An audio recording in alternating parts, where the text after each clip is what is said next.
Okay, the first thing we're going to do as we're making sausage is we're going to put our grinder in the freezer. Can you do that for me, buddy?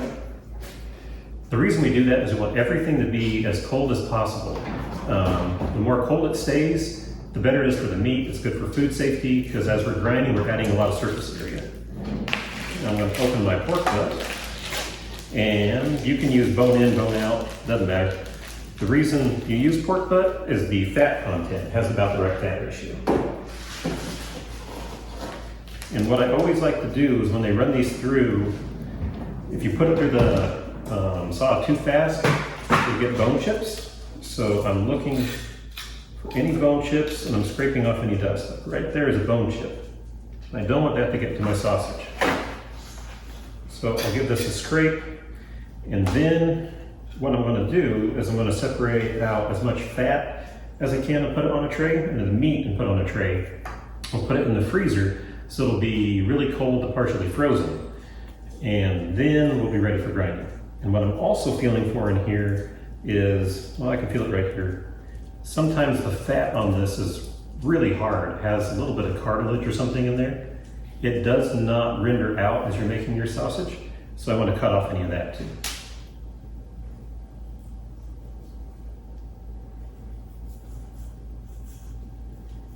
So the hard fat like that, it feels very stiff.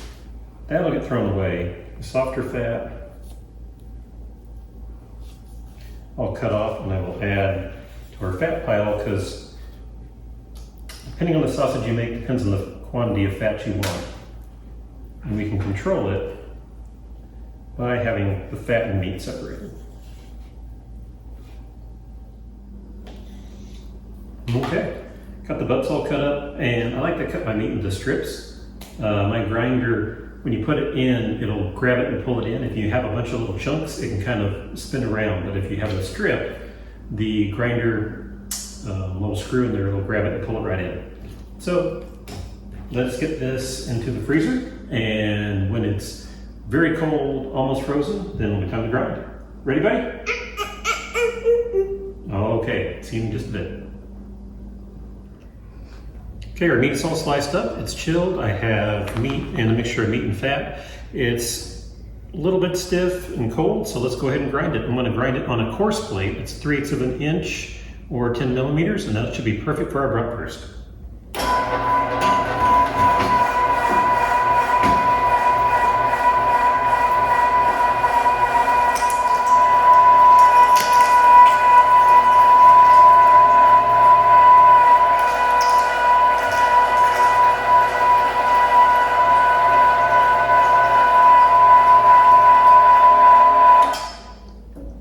And there we have it. All of our meat is ground up.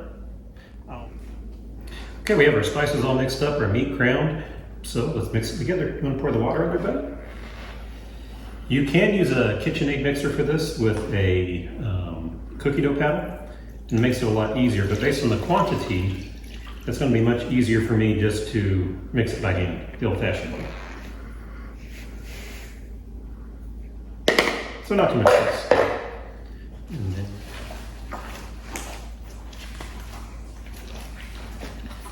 I think that feels pretty good. One way to test if it's done is to see how sticky it is. It should stick to your hand, kind of like a blizzard hung out the window. So this is going to be ready to put in the sausage stuffer. Let me just kind of clean my hands a little bit and we'll be ready. Okay. So what I'm going to do is I'm just going to take the meat and pack it into the cylinder. Okay, you ready, buddy? Yeah. Okay.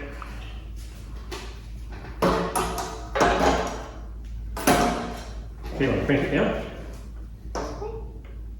Oh, other way.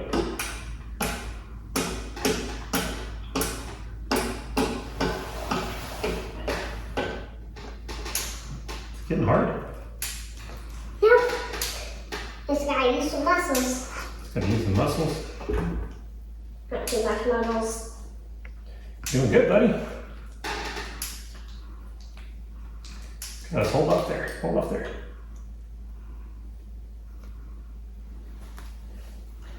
Okay, when it comes time to tie it off, what I like to do is I'll just pinch this side off, put that back in there. Come out about, just kind of a handling for me. I like to be about the size of a bun. I pinch, use that as a measurement, pinch, give it a couple spins, come down, pinch, pinch, spin,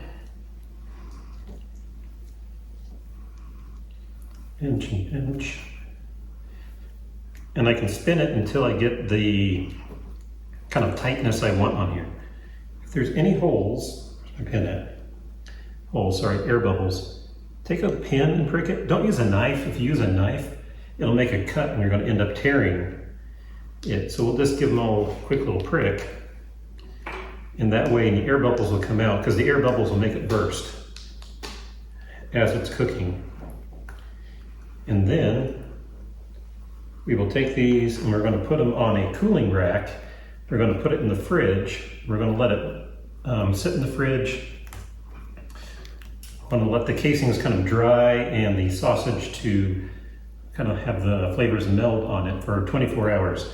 The reason you want to do that is because you want the sausage casings to dry out a little bit, binding it here to your sausage, because if you don't, you're going to get more of a chewy casing on there and you won't get that nice kind of snap that you're looking for in a sausage. So Caleb and I will keep going and we will show you the finished product when we're ready to wrap it. Okay, our bratwurst has been in the refrigerator for about 24 hours. The case on the outside has dried up a little bit. It's no longer wet. It's really adhered to the meat. So these are ready to wrap up and then they'll be ready for whenever we need them. I like to wrap them in some butcher paper and we'll put them in the freezer and then you can just pull them out and thaw them and cook them. Or I've even thrown it into the pan with some beer and thawed it in boiling beer. So either way, this should be ready. Ready to wrap them, buddy? All right.